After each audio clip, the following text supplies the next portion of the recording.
C'était notre premier projet, on était un groupe d'inconnus et on devait faire un film en 48 heures. Oh, putain. Ah bah c'était un énorme flop. Facile.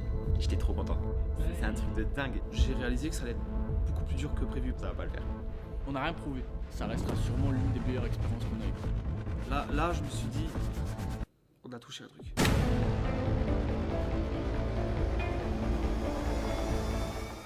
On a participé au 48 heures film project. Donc en gros, le principe, c'est que on reçoit un thème, une ligne de dialogue, un objet et un personnage le vendredi à 19h30. Et dimanche à 19h30, on doit avoir rendu un court-métrage entre 3 et 7 minutes maximum. Moi, je suis Florent Cagnati, je suis le créateur et réalisateur du groupe Hors-Champ avec Elias Karimani qui est l'autre réalisateur. On est en collaboration. Et en tant que tel, je devais préparer quand même le 48 heures. Donc 24 heures avant, je nous ai trouvé une salle, j'ai installé tout notre matos, des matelas, un endroit pour dormir, préparé à manger, etc. pour qu'on puisse consacrer tout notre temps à ça. Mais du coup, c'était au tout début du groupe Hors-Champ, c'était notre premier projet. On s'était quasi jamais rencontrés, une ou deux fois au bar. Et là, on allait passer 48 heures enfermés ensemble, sans vraiment savoir si ça allait fonctionner. Dans quel état d'esprit t'es arrivé sur le 48 heures? Blessé. Ah oui, c'est vrai. Je suis arrivé dans un état blessé. Physiquement. Pourquoi? Déjà, j'étais celui qui faisait partie, qui avait pas trop vu le groupe. J'avais loupé pas mal de rencontres dans la première, j'en avais fait juste une seule. Donc quand j'arrive, j'avoue, je me disais, oh, j'ai peut-être un peu la flemme et tout. Parce que je savais pas si j'allais m'entendre avec les gens, etc. Mais je venais motivé surtout de savoir direct si ça allait être une bonne expérience ou si ça allait être un projet qui tombe à l'eau et qu'il fallait que je cherche d'autres moyens de continuer à créer. Je pensais savoir faire du skate. J'ai voulu venir en skate, il faut savoir que le chemin ici est en pente. Or, j'avais oublié comment freiner. Pour ma survie, j'ai préféré sauter du skate. Pour le 48 heures, j'étais assez curieux parce que je savais pas trop à quoi m'attendre. Mais globalement, j'avais quand même cette envie au fond de moi de me dire, allez, c'est l'aventure. Genre, je me lance dans un truc avec des gens que je connais pas et c'est trop chouette, quoi. Donc c'était plutôt positif et c'était plutôt du bon stress au final. Je suis tombé sur le sol et j'ai saigné abondamment. Et je suis arrivé au 48 heures. Non, Mais avec de la dynamique parce que j'étais vraiment content d'en faire partie. Je pense que genre j'étais hyper excité parce que c'est genre grave un nouveau projet.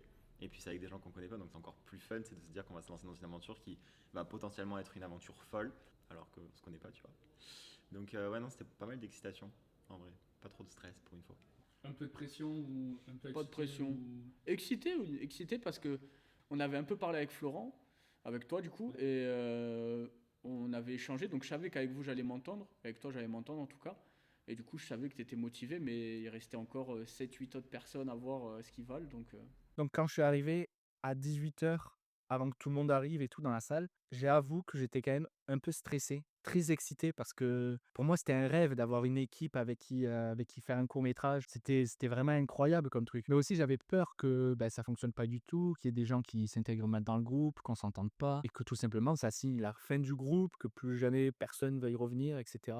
Donc là, moi je trouve que les enjeux étaient vraiment gros et ouais, j'étais pas mal stressé. Après, pour ce qui est de la qualité finale du court-métrage, à ce moment-là, je n'avais aucune attente. C'est-à-dire que moi, je nous ai inscrits à ce concours pour qu'on fasse quelque chose, pas du tout pour qu'on gagne. On est un groupe où personne n'a d'expérience, donc je me suis dit que le résultat allait pas être ouf, mais que c'était pas ça qui comptait, c'est pas grave, on est là pour apprendre. Donc j'avais vraiment quasi aucun espoir sur la qualité finale de notre film. Au niveau rendu final, tu vois, niveau premier projet, etc.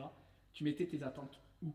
En vrai, je sais pas parce que j'avais genre aucune notion de cinéma, donc je savais pas forcément à quoi m'attendre. Tu sais, genre j'avais aucune référence en termes de production que j'aurais pu créer, genre. Donc je savais pas trop, tu vois. Je me suis dit, bah je suis avec des gens passionnés qui ont du matos, donc ouais, ça va être trop bien, tu vois. En vrai, on va pouvoir faire un vrai truc qui va nous servir pour plus tard, tu vois. Donc ouais, en vrai, je pense que j'étais un peu déconnecté de la réalité, de ce qu'on allait vivre, et j'étais en mode, ça va être trop fun. On va trop faire un truc banger et tout. Très honnêtement, j'avais pas forcément d'attente. Dans le sens où si on se ratait, j'aurais pas été déçu dans tous les cas parce que comme on se connaissait pas avant, je m'attendais à tout en fait. Genre vraiment le scénario de on le rend pas, le projet il était possible. Donc Je me suis juste dit, j'ai peur de qu'on n'ait pas le temps de tourner les scènes toutes. Sachant qu'on connaissait pas le thème et tout, si en vrai je me suis dit que ça allait être sûrement un peu cata, mais qu'on allait se démerder avec une belle caméra. Du coup, on a été divisé en 2 équipes à ce moment-là parce qu'il y avait une équipe sur place et 2 autres personnes à Toulouse parce que Il fallait récupérer le thème, les trucs, etc. Il fallait forcément qu'il y ait quelqu'un là-bas. Et à 19h30, on allait recevoir le thème. Et là, ils nous préviennent, on a le thème, ça y est, c'est drame et film de potes. L'objet à placer, c'était un fruit rouge. La phrase à placer, c'était « Il ne faut jamais sous-estimer le pouvoir de la bêtise humaine ». Et le personnage à placer, c'était Solane ou Solène, un personnage optimiste. À vous de voir, vous pouvez aller voir le court-métrage et me dire si on s'est bien servi du thème, on s'est bien servi de la phrase, etc. Ensuite, du coup, on s'est installé, on a reçu le thème. Quand on a reçu le thème, t'en pensais quoi? La joie, Là, genre. le bonheur, Facile. le soulagement, En vrai, ça m'a rassuré. la quiétude. J'étais trop content. Parce que quand on m'a dit qu'on pouvait avoir tout et n'importe quoi, on m'a sorti ouais, film de cuisine, je sais pas quoi, je me suis dit mais dans quoi on s'embarque? Et je m'attendais à tout, vraiment. Et du coup, une fois que l'annonce du thème a été faite, ça m'a quand même soulagé parce que je me suis dit drame et film de potes, c'est quelque chose qui est quand même assez commun, enfin en mode on peut faire beaucoup de choses dessus. Quand j'ai vu le thème drame ou film entre potes, j'ai dit à Dorian, et je pense d'ailleurs en m'entendant sur la vidéo, je dis oh c'est trop bien, je suis trop content et tout. Mais c'était vrai parce que genre en vrai on avait vu un peu les films qui sortaient, il y avait des thèmes qui étaient beaucoup plus compliqués et je me dis pour un premier thème, déjà tomber entre films entre potes alors qu'on se connaît pas, je trouve ça super ironique, tu vois. Et drame c'est grave un truc que je kiffe donc j'étais en mode ça va être trop bien, tu vois. Et je trouve que c'est plus simple aussi à faire. Franchement, Bonne pioche. bonne pioche, pas difficile. Non, c'était plutôt simple en vrai. C'était l'inspi est venu direct. Quand on voyait ce qu'avaient les autres là, non Donc merci. plutôt rassuré en gros. Oh bah oui, oui, rassuré. Mais donc à ce moment-là, je me dis que ça va, on va pas avoir de mal à trouver un scénario. Ensuite, pour le scénario, on se réunit tous ensemble pour faire un brainstorming. Je me disais que c'était quand même important, surtout sur un 48 heures, d'impliquer vraiment toute l'équipe dans le scénario, de trouver l'idée ensemble pour que tout le monde ait envie en fait de faire ce projet. Ensuite, est-ce que tu te souviens comment on a trouvé le scénario? On a fait une grosse réunion autour de la table. Au début, j'avais du mal à m'imposer parce que pas assez de charisme. Mais globalement, on est tous tombés très vite d'accord et justement, j'avais peur qu'on perde énormément de temps dessus car on aurait été trop indécis, mais ça n'a pas été trop le cas au final.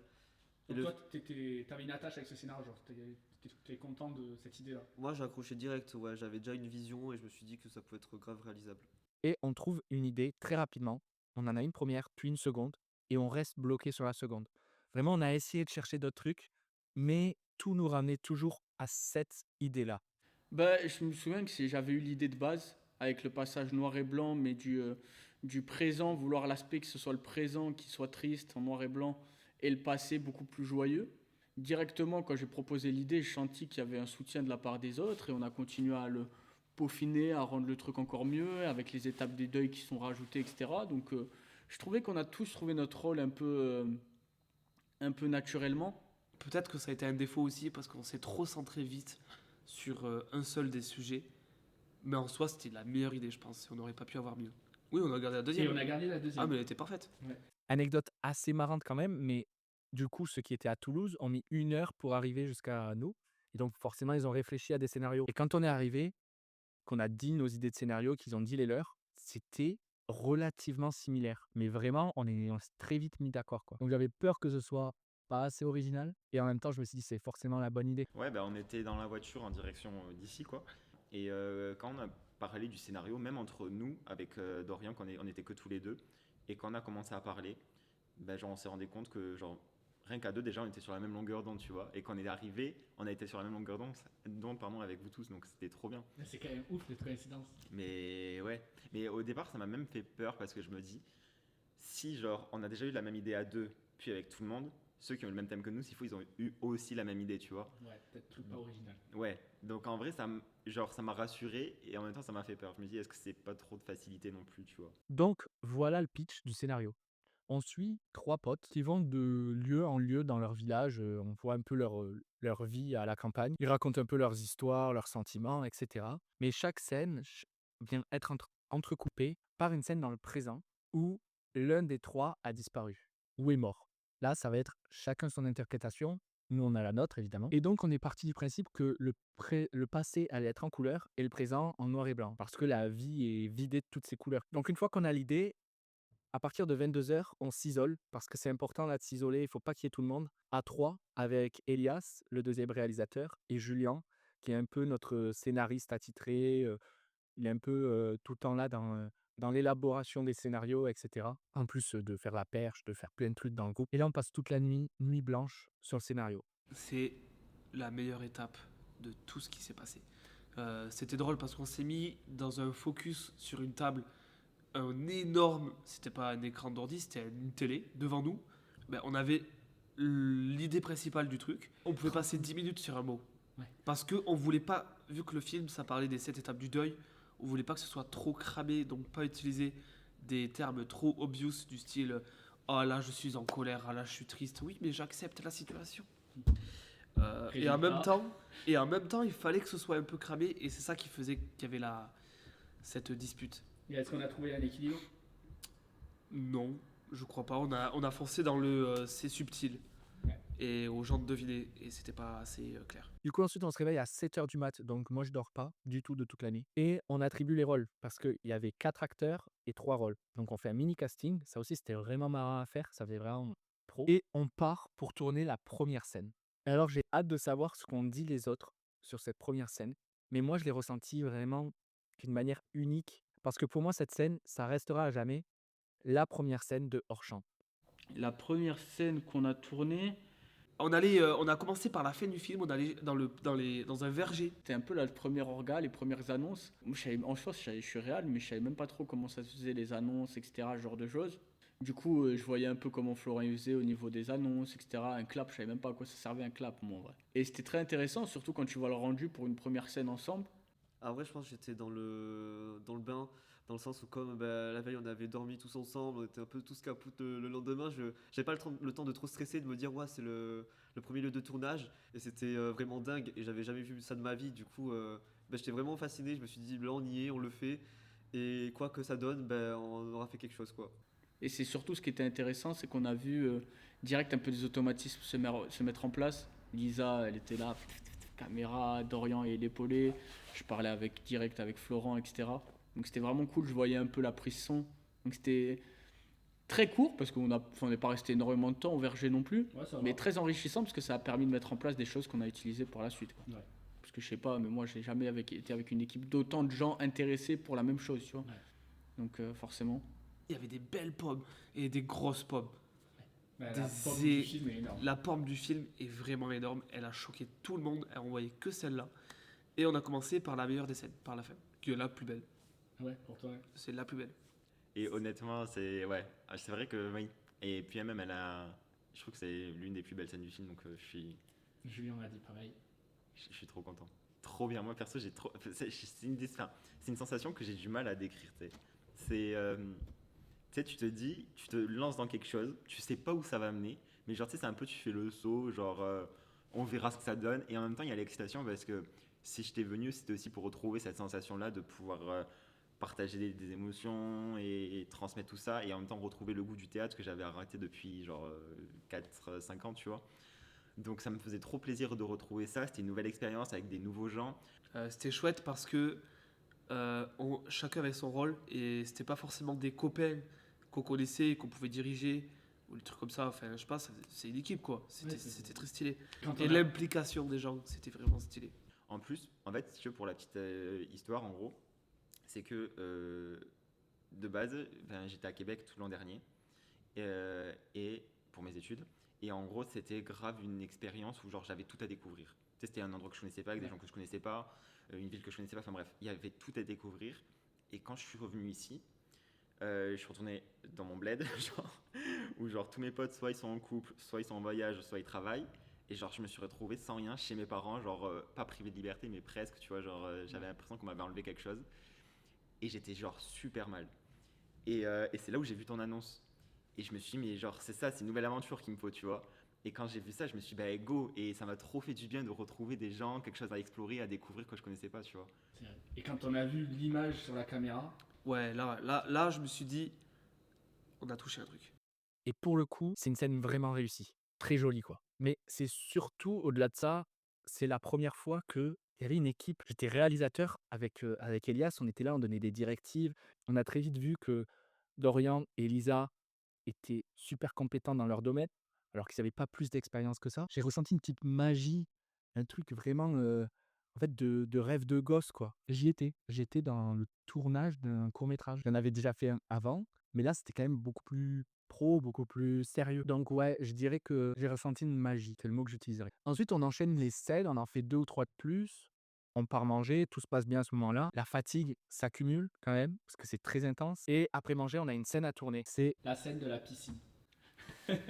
Putain, la scène de la piscine, les gars. Ah bah c'était un énorme flop. Terrible, catastrophe. Raconte-nous. On s'est remis. Oh, je suis pas sûr d'être prêt. Non, en vrai, ça a été compliqué parce que on était en octobre. Il faisait chaud. Allez savoir pourquoi. Scène importante parce que dans le scénario, c'était L'étape de la colère. L'étape de la Donc colère. c'est là qui a demandé le plus de difficultés aux acteurs, avec la scène de la tristesse, mais il fallait voilà une vive émotion. Enfin, que ce soit genre la réalisation, les conditions aussi de tournage, moi je me souviendrai toujours genre du moment où vraiment l'appareil était en surchauffe et toi t'avais vraiment l'ombrelle derrière pour pas qu'il soit exposé au soleil et genre ça servait à rien en plus parce que l'appareil il était juste en PLS quoi. Et c'était hilarant mais stressant aussi à la fois puisqu'on n'avait pas le temps. Et je pense que ça nous a beaucoup appris quoi parce qu'on apprend de nos erreurs. Et en vrai, on l'avait pas bien préparé, hein. Manque de découpage technique, beaucoup d'envie de faire des choses différentes, on change d'avis sur le dernier moment, on doit recommencer, on tente des plans avec l'ombre, etc. Bah, en fait, ce qui me rassure, c'est que même dans des périodes compliquées comme ça, enfin des périodes, dans une scène compliquée comme ça, on est réussi à rester genre hyper motivé pour la suite quand même, tu sais. Donc je me dis bon, c'est déjà une bonne chose. Mais c'est vrai que cette scène, en soi, elle aurait vraiment eu un potentiel dingue. Mais c'est vrai qu'en 48 heures, t'as la pression du temps qui te dit genre t'as pas le temps de refaire 50 fois les choses. Il faut que t'ailles direct à l'essentiel. Sauf que ben voilà, on n'a pas forcément eu le temps de s'approprier le lieu, de penser, de bien réfléchir tout ça. Donc c'est vrai que c'était compliqué. Puis la chaleur qui joue en notre défaveur avec la caméra. En fait, je pense que le destin nous a envoyé plein de signes, mais qu'on a refusé de les écouter jusqu'au moment, genre au montage, on s'est dit ouais, non, c'est bon, c'est mort, on arrête parce que c'est plus Oui, possible. parce Là. qu'au final, la scène, On la met pas. elle est pas dans le film. Donc ça aurait été Elle 2-3 était heures de nulle. montage en plus, on l'a jeté de côté. Mais bon, on a appris pas mal de choses, que quand on est un peu KO, faut pas forcer, et quand la caméra elle s'éteint 10 fois, et quand on n'est pas prêt, on n'est pas prêt, hein. Ouais, de ouf.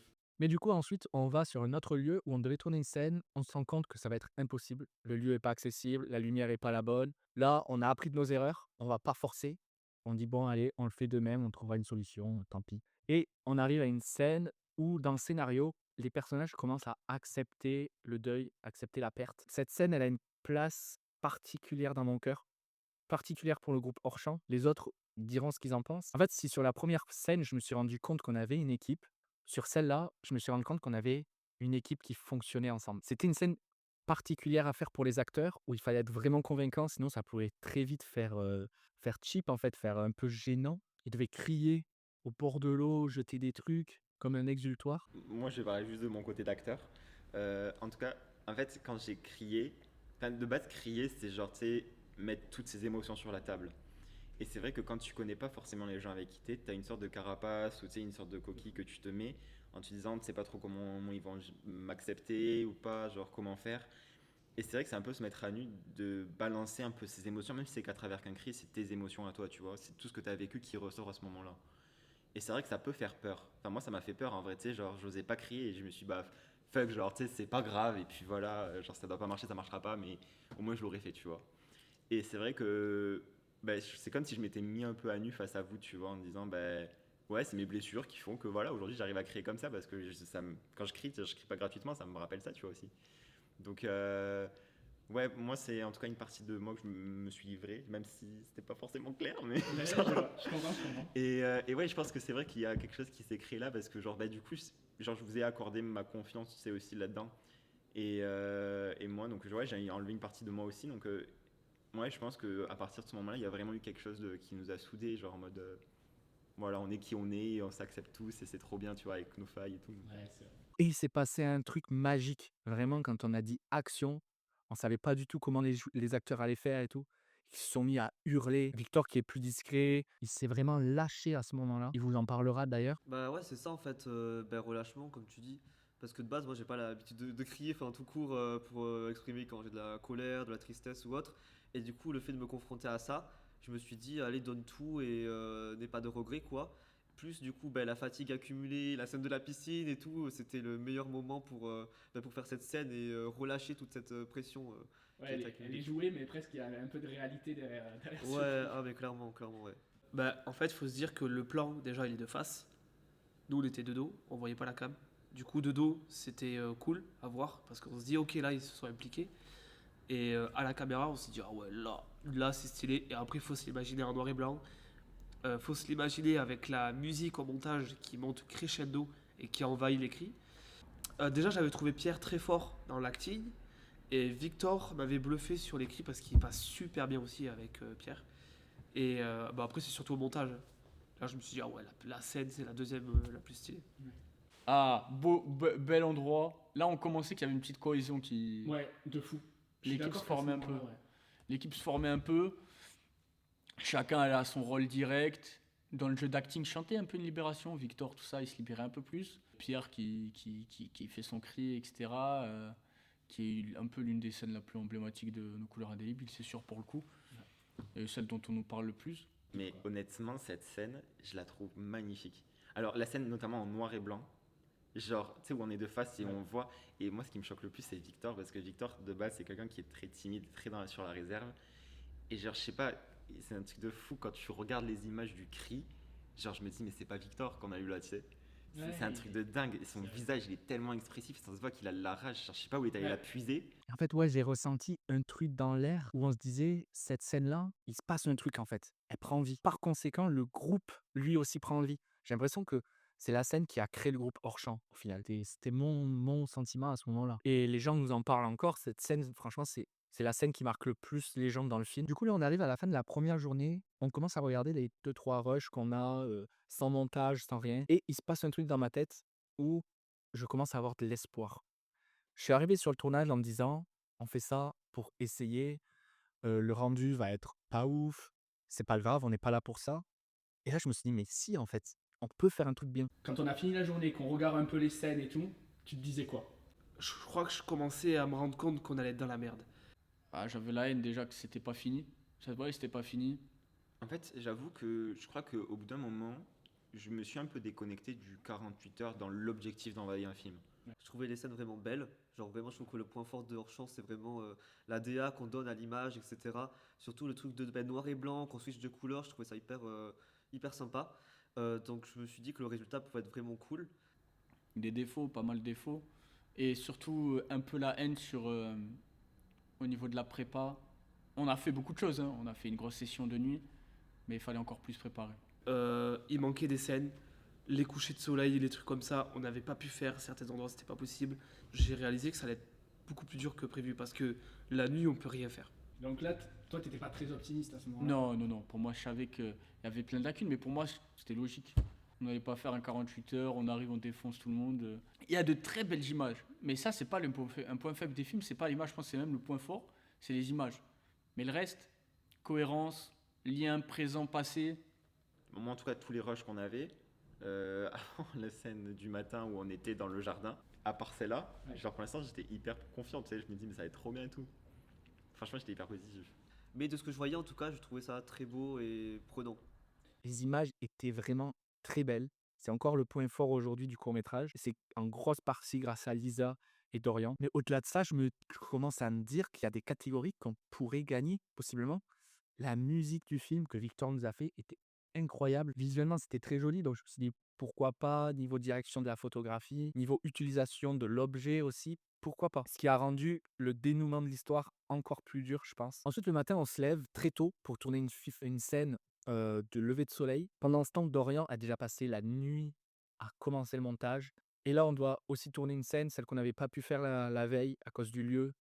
On l'a fait à l'arrache. Ça se voit aujourd'hui, la première scène, elle dénote vraiment des autres. Mais vite, vite, vite, il faut qu'on emmène les rushs, faut finir le montage. On n'a plus trop le temps, quoi. Donc, on finit le tournage et le montage commence vraiment à temps plein. Et là, on fait une erreur. L'erreur de laisser Dorian, qui est en train de monter le film, au même endroit que tout le monde. En fait, tout le monde a envie de regarder, tout le monde a envie de donner son avis. Et on a commencé à perdre pas mal de temps. Ensuite, on avait une idée, c'était que la pomme, à la fin, soit la seule à être rouge et le reste noir et blanc. Le problème, c'est que Dorian, il s'était formé sur DaVinci une semaine avant pour le projet-là. Et on a perdu 2-3 heures dessus. Et on sentait aussi que l'ordi ralentissait. Franchement, il n'arrivait plus à faire grand-chose. Dès qu'on bougeait quelque chose, ça mettait 3 plombes. Juste à ce qu'arrive la tragédie de cette histoire. Le logiciel qui crache, l'ordinateur qui crache. Avant que ça commence à planter et tout, au moment du montage, toi, t'en pensais quoi? En vrai, en vrai, je pense que dès que je voyais le montage et le nombre qu'on était derrière Dorian à lui dire, je pense que là, je commençais à me dire ça va pas fonctionner. Et pas que ça va pas fonctionner. En fait, honnêtement, moi, Dorian m'a vraiment surpris. Genre, je suis- genre j'aurais été Dorian, je pense qu'au bout d'un moment, je me dis, les gars, genre, laissez-moi tranquille, genre, vraiment. Parce que, genre, franchement, on était tous derrière lui, et tous sans exception, tu sais, genre, même moi, tu sais, le premier, j'étais là derrière lui, je me disais, non, ça, je ferais pas ça comme ça, tu sais, genre, même moi, franchement. Et je pense que là, je me suis dit, non, c'est ça, il y a un truc qui va pas, ça va pas le faire. Mais au moment du passage, en fait, c'est qu'on a mis 1h30, 2 heures à essayer de mettre la pomme en rouge et le reste en blanc. On n'y arrivait pas. On mettait tout en couleur sauf la pomme. On n'arrivait pas. On a mis 1h30, 2 heures à faire ça. On a stop. Et là, ça commençait à cracher et tout. Là, à ce moment-là, à partir de quand tu t'es dit, on est cook, on est fini?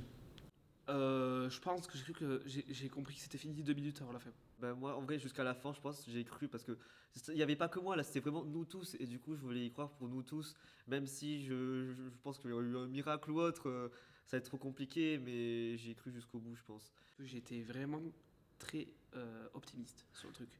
Il y a Kelias qui a eu la voix de la raison, mais il était pessimiste. C'était vraiment relou l'ordi qui crache. Surtout qu'on peut rien faire, donc tu le démarres, il s'éteint, tu fais une manip, t'exportes, il s'éteint. Non, on pouvait rien faire, hein, impuissant. Moi, je croyais au miracle. Et honnêtement, je pense que j'y ai cru. J'ai cru qu'on allait pouvoir envoyer quelque chose jusqu'à 15-10 minutes avant 19h30. Alors que Elias, lui, il était venu me voir bien 1 heure et demie avant la fin. Et il m'avait dit C'est foutu. C'est foutu. Avant, je t'ai dit, dès que la pomme, on a mis du temps et que on voit, parce que l'ordi, il ramait quand même. Il ramait pas mal tout le long du montage. Je t'ai dit, moi, je suis allé te voir. Je préférais te le dire à toi parce que les autres, ils étaient à fond, mais en tant que réal, c'était foutu. Et c'était foutu. Et t'avais raison. Moi, j'ai eu espoir jusqu'à à la fin, quand il restait 10 minutes, j'étais là, on va réussir. Et non, Ah, mais en fait, toi, tu savais depuis le début. ah, c'était foutu. Parce que j'ai passé du temps sur le montage, mais je pense que Dorian, en montant, lui aussi, il le savait. Ou alors il se mentait lui-même parce qu'on a vu les mêmes choses. Et non, franchement, c'était sûr que c'était foutu, mais il fallait continuer à essayer de se motiver, etc. Mais ouais, on pouvait s'en douter. Et là, 19h30, on n'a pas pu envoyer le film. Et il y a une espèce de gros coup de massue qui nous tombe dessus. Vraiment, moi, je me souviens, je me suis écroué sur une chaise à rire nerveusement. On n'en pouvait plus.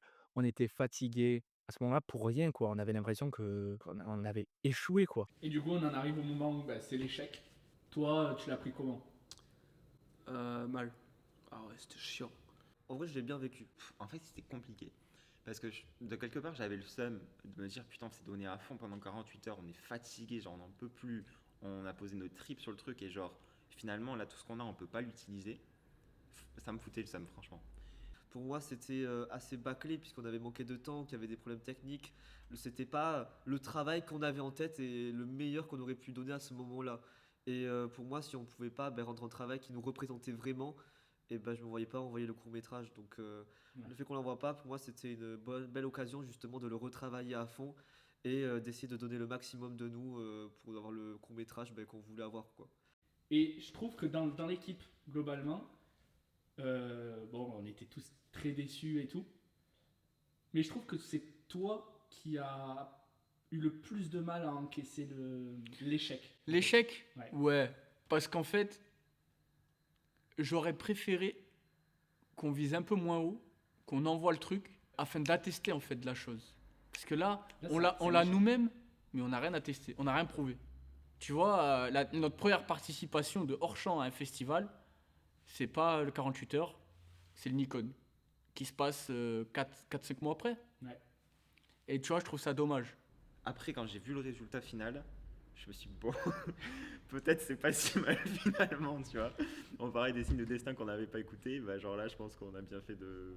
Voilà, ouais, franchement, je pense que le résultat final, il faut que ça reste genre voilà, notre premier projet, mais c'est ok si ça fait pas partie du concours, quoi. Donc oui, c'est frustrant, mais je l'ai pas vu comme un échec et ça fait vraiment genre coach de vie là, mais genre on apprend de nos erreurs quoi. Ouais. Et c'était très beau. J'avais un peu le mort parce que je pense que vraiment, là où on a perdu du temps, c'est avec notre travail de réal et qu'on n'a pas préparé assez en amont. Et je pense que ça a été le plus gros facteur de perte de temps. Et du coup, c'est pour ça que j'avais un Après, peu le mort. 48 heures.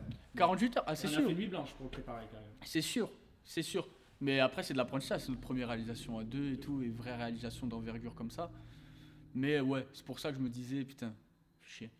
J'ai pas mis beaucoup de temps à m'en remettre parce que finalement, j'ai retenu quasiment que le positif de tout ce qui s'était passé. Je veux dire, j'étais tout seul et je cherchais comment faire des films. Et là, j'avais trouvé une équipe qui fonctionne ensemble avec des gens super talentueux. Donc, j'ai pas mis beaucoup de temps à m'en remettre. Elias, peut-être un peu plus. D'ailleurs, encore aujourd'hui, Elias n'aime pas du tout ce court-métrage. Ouais, je l'aime pas. J'aime pas le film, j'aurais du mal à le revoir. À l'heure actuelle, le film tel qu'il est, j'ai pas envie de dire que je l'aime pas parce qu'il y a des putains de scènes et il y a un côté affectif envers ce film. Mais si je devais recommander de nos films hors champ, genre lui, il passerait vraiment dernier, tu vois. Ouais. C'est voilà. Mais du coup, on prend le temps quand même. On fait une pause. On attend que l'ordinateur refroidisse. Et on regarde. On regarde le résultat. Là, deuxième petit coup de massue. Premier visionnage, je me dis, c'est pas ouf. C'est vraiment pas ouf. En fait, il y a les 3 premières minutes du film qui fonctionnent pas trop. Niveau montage, il y avait des trucs qui allaient pas, mais c'est surtout parce qu'on a mal filmé. Et les 3 dernières minutes, elles, sont largement au-dessus. Mais ce qui nous a rassurés, et on s'est dit, bah finalement, heureusement qu'on l'a pas envoyé, c'était pas au niveau. Mais on a pris le temps quand même de faire un bilan, de dire ce qui allait pas, ce qui allait. Mais surtout, je pense qu'on est tous ressortis du 48 heures en se disant, c'est que le début. C'est 48 heures festival, c'est pas facile. On venait de se rencontrer, on a fait un très beau truc pour un tout début, une première équipe. Et honnêtement, on avait fini le projet. C'est juste que l'ordi a pas voulu. Donc pour moi, c'est une réussite et une défaite. Ah, mais c'est une super expérience. En vrai, je suis difficile, mais c'est une très bonne expérience. Bah, comme je t'ai dit, c'est un pilier du groupe. Et peu importe à l'avenir si le groupe il marche pas ou si le groupe il marche, ça restera toujours le pilier du groupe, le début du commencement, groupe. ouais. Quoi, on est tous des passionnés et ça se ressent dans la manière de chacun de travailler, de s'investir dans les courts-métrages. C'était trop chouette à vivre. Et justement, ben, le fait d'avoir cet échec-là, je me suis dit que si ben, tout le monde craquait et pétait un câble, c'est que justement, on n'avait pas le mental. Or, on a vite réussi à rebondir, à enchaîner avec les festivals et on s'est pas laissé abattre, quoi. Et donc, c'est ça qui m'a vraiment poussé à continuer parce que j'ai adoré ben, la vision de tous et qu'on se motive justement pour rebondir face à l'échec. On a eu une discussion avec Dorian, notamment dans la voiture. Et c'est vrai qu'on se disait, mais genre, est-ce que c'est vraiment grave d'avoir un échec? Est-ce que genre ça va nous terminer? Est-ce que genre vous sentez la motivation de continuer après cet échec? Et en vrai, moi je pense que cet échec-là, il comptait pas, tu vois. Pour moi, c'était genre une période d'essai, tu vois. Non, en vrai, moi j'étais grave motivé. Je me suis dit, mais putain, mais c'est trop bien. Genre, j'ai bien fait de me lancer dans cette aventure. Je suis trop content des gens avec qui je suis. Et j'espère que ça va fonctionner. Donc forcément, ça restera un bon souvenir, hein. Genre quand je pense à ça, c'est un bon souvenir. Et ensuite, on a pris le temps de le remonter, le film, de le faire propre. On a enlevé la scène de la piscine qui allait pas du tout. On s'est dit, tant pis, les 7 étapes du deuil. Et aujourd'hui, il y a un résultat final avec quelques imperfections, quelques fautes d'orthographe, quelques fautes de français dans les dialogues, le son qui est horrible. Mais il y a quand même, moi je trouve en tout cas, qu'il y a quand même quelque chose qui se dégage de ce court-métrage. Je ne sais pas si vous le ressentirez, mais en fait, je trouve qu'on ressent ces 2 journées qui ont été incroyables, quoi. Donc vraiment, allez le voir et dites-moi ce que vous en avez pensé. Et du coup, je voudrais finir parce que ce court-métrage, c'était vraiment le commencement de Hors Champ. C'est ce qui nous a permis de, aujourd'hui, continuer à faire des choses ensemble. Et en fait, je voudrais juste remercier cette équipe, cette toute première équipe qui a eu le courage d'aller loin de chez eux, avec un groupe d'inconnus, juste pour créer un truc ensemble, sans savoir si ça allait fonctionner. Et aujourd'hui, la plupart sont encore là. Je suis certain que d'autres reviendront. Et donc, ouais, en conclusion, je dirais que c'est que le début. Là, vous avez la première page de notre histoire. Il y a plein d'autres trucs qui arrivent. Vous allez voir notre amélioration. Et j'ai hâte que vous rejoigniez un peu notre histoire et vous découvriez avec nous tout ça. Ok, peut-être un petit mot de la fin. Mon mot de la fin, c'est que le début. Évidemment que c'est que le début. Évidemment. Parce que genre, franchement, je vois qui on est, on recrute des gens genre qui sont juste incroyables, qui collent à notre ADN, qui sont dans cette mouvance-là. Et je suis trop fier de pouvoir dire aujourd'hui, bah ouais, je fais partie de l'équipe hors champ, tu vois. Donc c'est génial. Et ça restera un pilier. On regardera sûrement ses interviews encore, on sera content plus tard. Mais franchement, même si je crache sur le film, ça restera sûrement l'une des meilleures expériences qu'on a eues. C'est que le début.